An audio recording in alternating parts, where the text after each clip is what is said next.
inda ma mahaifinka ya rasu so ake kai abu 5 a bayansa. Kaka ɗauka cewa duk wannan da ake wa bil walidaini ihsana tunda mahaifinka ya rasu yanzu babu wani nauyi a kanka. Akwai nauyi guda 5.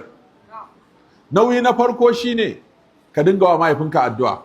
Wa qur rabbi irhamhuma kama rabbayani saghira. Dinga addu'a Allah yadda suka rene mu kuma kai musu gafara. Kaga annabawa ma suna wa iyayensu addu'a. Rabbi ghfirli wal walidayya.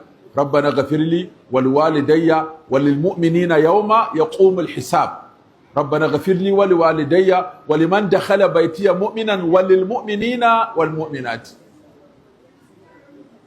Abu na biyu, ka bincika idan ana bin mahaifanka bashi ka biya musu. Ka biya wa mahaifanka bashi. Domin bashi yana da cikin abin da yake damun mutum a lahira. To ka biya wa mahaifinka bashi in ka tabbata kai shela, kai sanarwa yadda Az-Zubair bin Al-Awwam ga Abdullah bin Zubair yace in na rasu kafin ka raba gado kai sanarwa sai da ya shekara 4 da haji sai ya ce jama'a ni ne dan Abdullahi bin Zubair idan akwai wanda ciniki ya hada su ko kasuwanci ko sana'a ko bashi ko ajiya ya faɗa in biya masa. Sai da ya shekara 4 bai raba gado ba yana neman ko akwai mai bin sa bashi ya biya masa. To kaga ashe abu na biyu da zaka wa mahaifinka bayan addu'a ka sauke masa nauyin bashi. Abu na uku da zaka wa mahaifinka shine in kana da hali kai masa sadaqa jariya. As-sadaqatu jariya shine wato ka wa mutum wani abu mai ladan da baya tsayawa ko baya yankewa ko baya dakatawa. Wannan kuma an samo shi daga hadisin Ubadatu bin Samit. Mahaifiyarsa Allah ya mata rasuwa, saboda haka sai zo ya samu manzon Allah sallallahu alaihi wasallam ya ce mahaifiyata ta yi mutuwar fuja'a, ma'ana bata yi wasiya ba ta rasu. Ya Rasulullah, wani aiki kake ga zan yi wanda mahaifiyata din nan za ta samu lada? Sai manzon Allah alaihi salatu wassalam ya ce masa wato alaika bilma saqayul ma, ka je ka shayar da ruwa. Ma'ana ka je ka assasa rijiya ko famfo ko burtsatse ka tona rijiya yadda za a dinga ɗiban ruwa, ba abin da mahaifiyarka take bukata na gaggawa irin kai mata waƙafi na rijiya a samar da ruwa. Zaka sai zama wannan shine wato asasi na uku da zaka wa mahaifanka. Abu na 4 da zaka wa mahaifanka shine yin zumunta da ƴan uwansu ko mahaifiyarka yin zumunta da ƴan uwanta. Kada ka ce tunda mahaifina ya rasu da ƴan uwansa da danginsa ba ruwana da su, ko tunda mahaifiyata ta rasu da ƴan uwanta da danginta, a'a, ƴan uwan nan na babanka da ƴan uwan nan na babanka da ƙawayen wato babanka da aminan babanka duka ci gaba da mutunta su da zumunta da su bayan mahaifinka. Hakan zai jawo abu biyu. Na farko, ba za a manta da mahaifinka, za a ta faɗa sunansa har wasu zo su ji ma waye wannan mutum. Sannan na biyu, kullum kai musu abin kirki za su ce me? Allah ya ji kan mahaifinka. Ka kana ja musu addu'a daga wanda suka san shi, suke da shaida a kansa, suke da kusanci da shi, kuma shaidan na kusa Allah ya fi karɓa akan shaidan na nesa. Za su ce Allah sarki yaron nan, Allah ya ji kan mahaifinka, kaji Allah ya gafarta masa. To wannan abin da zaka jawo ai ta faɗa masa, wannan yana cikin abin da wato mahaifi zai alfahari da shi a lahira idan ɗansa yana masa. Na 5 shine malamai suke da saɓani kai masa ziyara wato makabarta. Wasu sun ce mutlaqan, wasu sun ce lokuta bayan lokuta ka dinga ziyartar kabarin mahaifinka kana yi masa addu'a. Ka dinga yi masa addu'a. Lokaci bayan lokaci za ka wuce ka ga kabarin mahaifina can ka leƙa. Musamman kuma yanzu ma da kaburburan suke lalacewa, suke rushewa, suke hujewa. Kaga wata ran ka leƙa ma za ka ga halin da kabarin yake ciki. Za ka ga ko ya huje ko bishiya ta fito a kai ko ya abin nan kaɗan gyaggyara kaɗan ciccire ka abin nan ɗinsa da sauransu.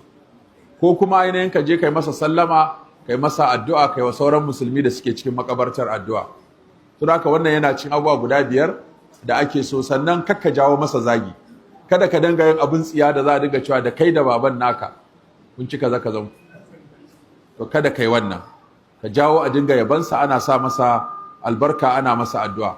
To wannan shine wato amfanin assasa irin waɗannan wato guraren da masallatai da makarantu da cibiyoyin koyar da sana'o'i da cibiyar karatu da makamanta irin waɗannan, duk amfaninsu yana bayyana, yana tabbata a irin waɗannan hali. Sai shawarwari na guda 5 ga matasa. Matasa abubuwa biyar su suke assasa matashi mai nagarta. Abu na farko shine neman ilimi. Ba za ka taɓa cin nasara a rayuwarka ba sai ka mai da ilimi ya zama mai mahimmanci. Karatu, ai karatu, ai karatu, ai karatu, duk wahalar da za ka sha a karatu kakka fasa shi.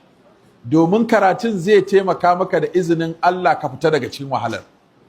So kana zuwa makaranta a ƙasa ko kana zuwa makaranta da wahala, in dai har kana ilimin kana shan wahala to ka ci gaba, wata wahalar za ta ƙare, amfanin ilimin kuma zai bayyana.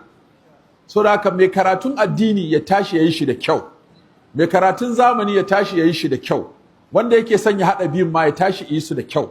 Muna buƙatar matasa masu ilimi, zakakurai a fannoni daban-daban. Fannonin ilimin mukan nan muna da rauni. Sai ka je wani ƙauye a kudu ka tarar iya local government ɗin ko iya yankin suna da profesa 50 zuwa 100, amma mun sai ka tarar da wata jiha a nan 'yan asalin jiha profesa guda 50 ma babu, saboda ba a dage a wannan fannin ba. To na duniyan ma kenan. Duk da yake Allah ya taimake mu na lahira ana kokari, muna da hafizan Qur'ani, muna da alarammomi, muna da ustazai, amma ana neman ƙarin su. Ana buƙatar ƙwarewa a fannoni daban-daban na ilimi, domin mu ne al'ummar da Allah ya ce mana iqra'a, ku yi karatu. Mu da karatu aka san mu.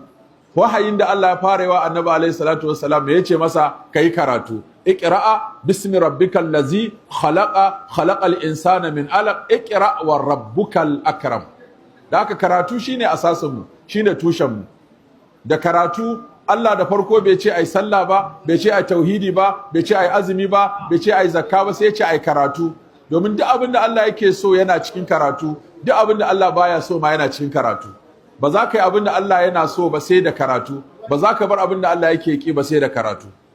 Ka gane ma wannan daidai ne sai da karatu. So ilimi tushe ne, ba a ba da uzuri a wajen rashin karatu.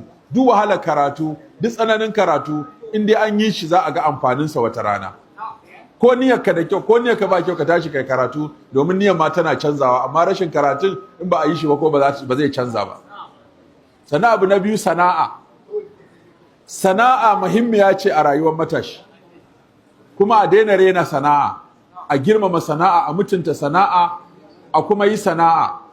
Mun taso a cikin garin nan, mun girma a garin nan, kuma mun san iyayenmu babban abin da suka mai da shi gaba shine sana'a. A unguwanninmu, na san unguwanninku ma haka ne nan, da wuya ka ga gidan da ba a sana'a.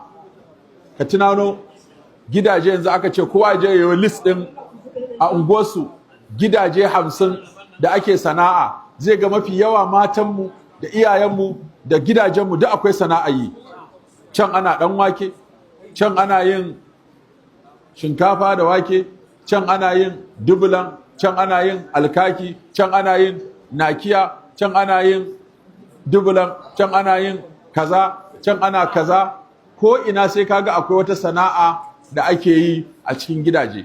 Irin waɗannan sana'o'i da ana ƙarfafawa mata su da jari, su ci gaba da renon waɗannan sana'o'i na cikin gida, su bunƙasa su har a fara yin product na waɗannan kayan ana fita da su waje.